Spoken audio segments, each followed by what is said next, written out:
Hello മക്കളെ, അപ്പോൾ എൻ്റെ കുട്ടികൾക്ക് എല്ലാവർക്കും ഇങ്ങനെ ഒരു സംശയം മിസ്സിനോട് ചോദിക്കാനുണ്ടാവും. മിസ്, ഈ നീറ്റ് ക്രാഷ് കോഴ്സ് മാത്രം അറ്റൻഡ് ചെയ്ത് കഴിഞ്ഞാൽ 650+ മാർക്സ് സ്കോർ ചെയ്യാൻ പറ്റുമോ അല്ലേ? ഇങ്ങനെ ഒരു സംശയമുള്ള എല്ലാ മക്കളും എന്ത് ചെയ്യുക, ഒന്ന് കമൻറ്റ് ചെയ്യുക. ഓക്കെ, അപ്പോൾ നിങ്ങളുടെ ഇന്നത്തെ ഈ ഒരു സംശയമാണ് മിസ് ഈ ഒരു വീഡിയോയിലൂടെ അഡ്രസ്സ് ചെയ്യാൻ പോകുന്നത്. അപ്പം കാര്യം സിമ്പിളാണ്. നിങ്ങൾ ഇപ്പോൾ +1 +2 NCERT വളരെ അടിപൊളിയായിട്ട് നിങ്ങൾ പഠിച്ചിട്ടുണ്ട്. നിങ്ങൾക്ക് അതിൻ്റെ കംപ്ലീറ്റ് കാര്യങ്ങൾ A to Z ഏത് ലൈനിൽ നിന്ന് ചോദിച്ചാലും അറിയാം.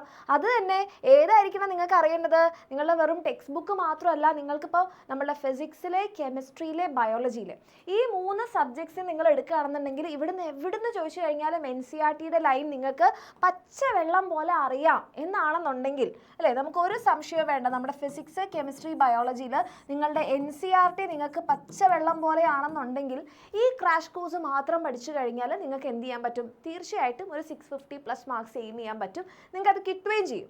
കാരണം നമ്മളുടെ നീറ്റ് എക്സാമിൻ്റെ കോർ എന്ന് പറയുന്നത് എന്താണ്? നമ്മുടെ ഈ ഒരു ഫിസിക്സ്, കെമിസ്ട്രി, ബയോളജിയിലെ NCERT ആണ്. അപ്പോൾ അത് നിങ്ങളുടെ കയ്യിൽ സ്ട്രോങ് ആണെന്നുണ്ടെങ്കിൽ യെസ് അല്ലേ, ഒന്നാമത്തെ ഉത്തരം എന്താണ്? യെസ് എന്നാണ്. നിങ്ങൾക്ക് തീർച്ചയായിട്ടും 650+ മാർക്സ് സ്കോർ ചെയ്യാൻ പറ്റും. ഓക്കെ, അപ്പോൾ എവിടെയാണ് മിസ് ഒരു നോ വരുന്നത്? അതായത് നിങ്ങൾ +1 +2 NCERT ടെക്സ്റ്റ് ബുക്ക് നല്ല രീതിയിലൊന്നും പഠിച്ചിട്ടില്ല, എക്സാമിൻ്റെ ടൈമിൽ മാത്രം നിങ്ങൾ ലൈവ് കണ്ട് അല്ലേ മാർക്സ് വാങ്ങിയിട്ടുള്ള ആൾക്കാരാണ്.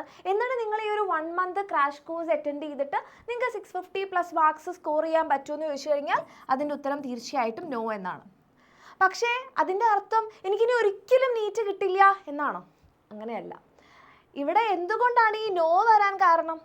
നിങ്ങൾ NCERT നല്ലപോലെ പഠിച്ചിട്ടില്ല എന്നുള്ളത് കൊണ്ടാണ്. അപ്പോൾ നിങ്ങൾ ഇനി പഠിക്കാൻ റെഡി ആവുകയാണെങ്കിൽ നിങ്ങൾക്ക് തീർച്ചയായിട്ടും പറ്റും. പക്ഷേ നമുക്ക് അതിന് ഈ ഒരു 1 മന്ത് സമയം പോരാ. അപ്പോൾ നിങ്ങൾ ചിലപ്പോൾ റിപ്പീറ്റ് ചെയ്യേണ്ടി വരും. നിങ്ങൾ റിപ്പീറ്റ് ചെയ്യുന്ന സമയത്ത് നമ്മൾ ഈ ഒരു നീറ്റ് എക്സാമിന് വേണ്ടിയിട്ട് നിങ്ങൾ ഫിസിക്സും കെമിസ്ട്രിയും ബയോളജിയും നല്ല അടിപൊളിയായിട്ട് പഠിച്ചു എന്നിട്ട് നിങ്ങൾ കുറേ ക്വസ്റ്റ്യൻസ് ഒക്കെ പ്രാക്ടീസ് ചെയ്യുകയാണെന്നുണ്ടെങ്കിൽ തീർച്ചയായിട്ടും നിങ്ങൾക്ക് എന്ത് ചെയ്യാൻ പറ്റും? നമ്മുടെ നെക്സ്റ്റ് നീറ്റ് എക്സാമിന് നല്ല മാർക്സ് സ്കോർ ചെയ്യാൻ പറ്റും. നിങ്ങൾ ഉദ്ദേശിക്കുന്ന പോലെ 650+ മാർക്സ് സ്കോർ ചെയ്യാൻ പറ്റും. ഇനി മൂന്നാമത്തെ ഒരു കാറ്റഗറി ഉള്ള മക്കളുണ്ട്. ഞാൻ +1 +2 ഓക്കെ, +1 +2 ഞാൻ എന്ത് ചെയ്തിട്ടുണ്ട്? നീറ്റ് പഠിച്ചിട്ടുണ്ട്. ഓക്കെ, എൻ്റെ NCERT അത്ര സ്ട്രോങ് അല്ലെങ്കിലും ഞാൻ കുറേ ക്വസ്റ്റ്യൻസ് ഒക്കെ ചെയ്തിട്ടുണ്ട്.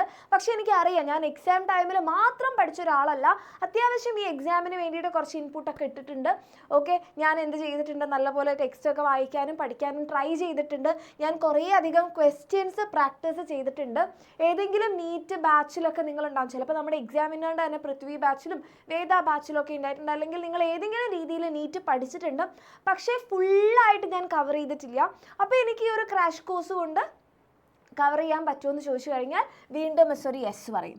കാരണം നിങ്ങൾ ഓൾമോസ്റ്റ് എന്ത് ചെയ്തിട്ടുണ്ടാകും? കുറച്ചൊക്കെ NCERT ലാസ്റ്റ് മിനിറ്റിൽ പഠിച്ച ഒരാളല്ല, കുറച്ചൊക്കെ പഠിച്ചിട്ടുണ്ട്. നീറ്റ് എക്സാമിൻ്റെ പാറ്റേൺ നിങ്ങൾക്കറിയാം, നിങ്ങൾ കുറച്ചൊക്കെ ക്വസ്റ്റ്യൻസ് പ്രാക്ടീസ് ചെയ്തിട്ടുണ്ട്.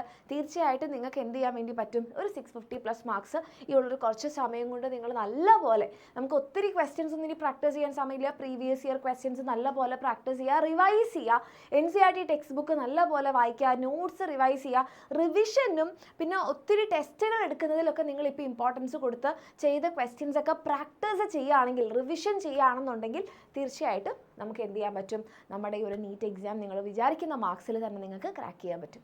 അപ്പോൾ ആ ഒരു ലോജിക്ക് എൻ്റെ മക്കൾക്ക് മനസ്സിലായോ? ക്രാഷ് കോഴ്സ് കൊണ്ട് മാത്രം പഠിച്ചു കഴിഞ്ഞാൽ നീറ്റ് കിട്ടാത്തവരായിട്ട് ആരുമില്ല.